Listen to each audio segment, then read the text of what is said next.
انسان جو اپنے بیٹے کو وصیت کرتا ہے وہ اس کے تجربات کا نچوڑ ہوتی ہے اور کمال محبت کے ساتھ اس کی سراسر بھلائی مقصود ہوتی ہے، اور باپ وہ وصیت اپنے بیٹے کو کرتا ہے۔ اور یہاں وصیت کرنے سے قبل کتنے پیار بھرے انداز میں، یا بنیا، اے میرے پیارے بیٹے، احفظ عنی اربعا واربعا، میں تمہیں 4 چیزیں بیان کرتا ہوں اور 4 چیزیں اس کے ساتھ جڑی ہوئی ہیں، تو یہ 8 چیزیں بیان کرتا ہوں۔ لا یضرک ما عملت معه، اگر یہ تیرے عمل کا حصہ بن جائے تمہیں زندگی میں کبھی نقصان نہیں ہوگا، زندگی میں تم شر سے بچے رہو گے، برائی سے بچے رہو گے، نقصان سے بچے رہو گے، تمہارا باطن تمہارا ظاہر اچھا رہے گا اگر ان 4 چیزوں کو 4 چیزوں کے ساتھ جوڑ کر کے اپنے عمل کا حصہ بنائے۔ فرمایا ان اغنى الغنى العقل، سب سے بڑا غنا، سب سے بڑی دولت مندی، سب سے بڑی ثروت عقل ہے۔ اگر کسی کو عقل کا رزق دیا گیا ہے تو وہ سب سے بڑا دولت ہے۔ اگر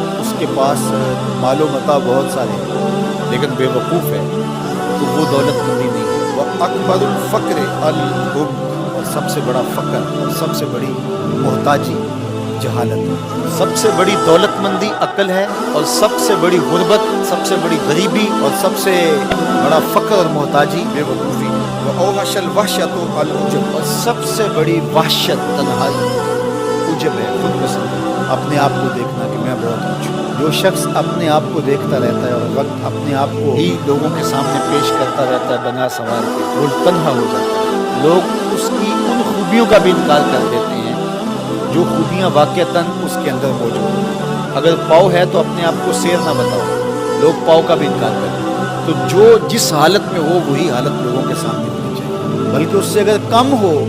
شیخ سعدی نے ایک بڑی خوبصورت بات لکھی کہ تم برے ہو لوگ تجھے نیک سمجھیں یہ بری بات ہے، لیکن تم نیک ہو اور لوگ تجھے برا سمجھیں تو کوئی فرق نہیں پڑتا، تم اللہ کی نظر میں نہیں۔ اس لیے تم اگر سیر ہو اور لوگ تمہیں پاؤ سمجھے تو کوئی فرق نہیں پڑتا، لیکن اگر تم اپنے آپ کو پیش کر رہے ہو تو لوگ تمہاری اس حیثیت کا بھی انکار کرتے ہیں جو تمہیں حاصل ہے۔ اکرم الحسب حسن الخلق، سب سے اچھا جو حسب و نسب ہے وہ کیا؟ میں فلاں ہوتا ہوں، میں فلاں ہوتا ہوں، میں فلاں کا بیٹا ہوں، فلاں قبیلے سے میرا تعلق ہے، میرا باپ بڑا امیر کبیر تھا، اپنا حسب نامہ اس طرح لوگ پیش کرتے ہیں، مجھے جانتے ہو کہ میں فلاں ابن فلاں ہوں۔ سیدنا علی المرتضیٰ فرماتے ہیں بہترین جو حسب ہے جو آپ پیش کرتے ہیں وہ کیا ہے؟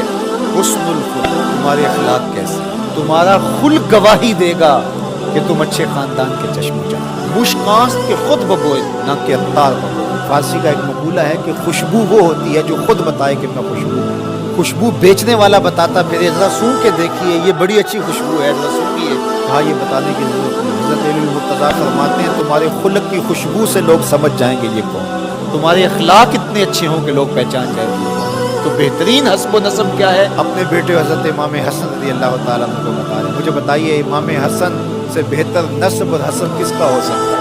رسول اللہ کی بیٹی کے بیٹے، امام الاولیاء کے فرزند ہیں، رسول اللہ کے نواسے ہیں، بنو ہاشم کے چشم و چراغ ہیں۔ انہیں یہ نہیں کہا کہ تم یہ بتاتے پھرنا، بلکہ کہا کہ تمہارا خلق گواہی دے کہ میں محمد کا نواسا ہوں، تمہارے اخلاق گواہی دے کہ میں نے فاطمہ کا دودھ پیا ہے، تمہارا کردار گواہی دے، تمہاری شجاعت گواہی دے کہ تم علی کے فرزند ارجمند ہو۔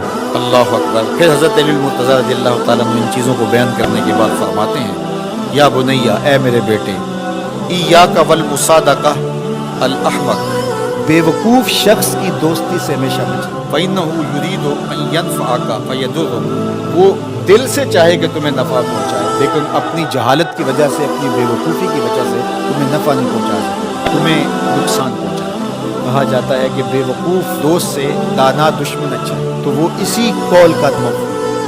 آپ نے اپنے بیٹے حسن کو یہ نصیحت کی، یہ نصیحت پلے بات، اور کبھی بھی جاہل اور بے وقوف سے دوستی رکھیں، اس سے رویہ اچھا رکھیں، سلوک اچھا کریں، اس کے لیے خیر کا ذریعہ بنیں۔ آپ یہ مطلب نہیں کہ بے وقوف کو آپ سلام بھی نہ کریں، لیکن دوستی اعتماد آپ اس پہ نہیں کر سکتے۔ وَإِيَّاكَ وَمُصَادِقَةَ الْبَخِيلِ، اور بخیل سے کبھی بھی دوستی نہ لگا، فَإِنَّهُ يَبْعُدُ عَنْكَ أَحْوَجَ مَا تَكُونُ إِلَيْهِ، اس لیے کہ جب تجھے انتہائی ضرورت کا وقت آئے گا تو وہ تجھ سے دور ہٹ جائے گا، اور تو اس پہ توقع لگائے ہوئے ہوگا کہ میرا دوست ہے اور اوکھے ویلے میرے کام آئے گا، لیکن اوکھے ویلے وہ کام نہیں آئے۔ تو بخیل سے دوستی کا رب نہیں رکھنا۔